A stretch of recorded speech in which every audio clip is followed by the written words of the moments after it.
Hey, everybody. I hope you're doing well today. This is Brad Cartwright with Econ Course Companion. And what we're going to take a look at today is monopolistic competition with a nice, general, simple, short overview and introduction into what this market structure is, because understanding these market structures will help us understand how it is that any firm, regardless of who they are or who runs them, would behave in these particular market structures. And of course, we know that there are four of them that we look at in IB economics. All right, let's take a look at monopolistic competition.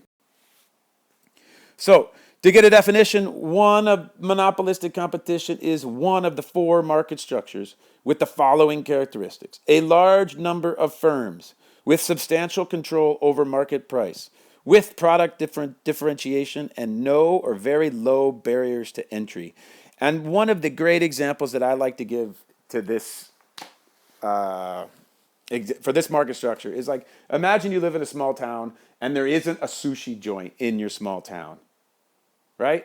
And all of a sudden you open up a sushi restaurant. Now, guess what you have? A monopoly. In what? Sushi. Where? In the market that you operate in.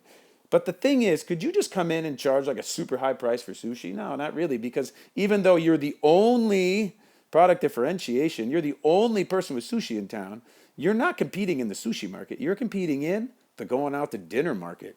You're competing in the market where people go out and they have a choice between sushi now because you opened up your place. Okay, that's great, but they might want to go to a nice Italian restaurant or a nice steakhouse, or maybe they want to go Mexican and get a nice burrito. Maybe they want to, have some fine, mid-range dining for, I don't know, some sort of Thai restaurant. Okay, so what are you competing against? Well, you can't price your sushi wherever you want, right? You got control over price, but not really, because I tell you what, if you price your sushi too high, people are going to always choose the steakhouse or the Mexican joint or the steak joint, right? So you got to make sure that you price your product according to the market that you compete in. And in monopolistic competition, they're competing in a market that's broader than maybe their one unique product.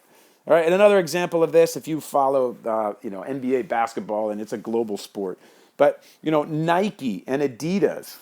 Okay, well, don't even go basketball. Let's talk about Lionel Messi and Ronaldo, right? Nike signed Ronaldo. Why? Because they want to have a monopoly on his name in what market? The shoe market, which is highly competitive. But if they have a monopoly on his name, well, then they feel like they can charge a little bit higher price and also what? Sell more shoes. Same thing with Adidas and Messi, right? If you got Lionel Messi and you could have your like Messis and people can play like Messi as if anybody can. No one ever has. So even if you get his shoes, you're not going to play like him like they suggest. But you know what? You might look cool.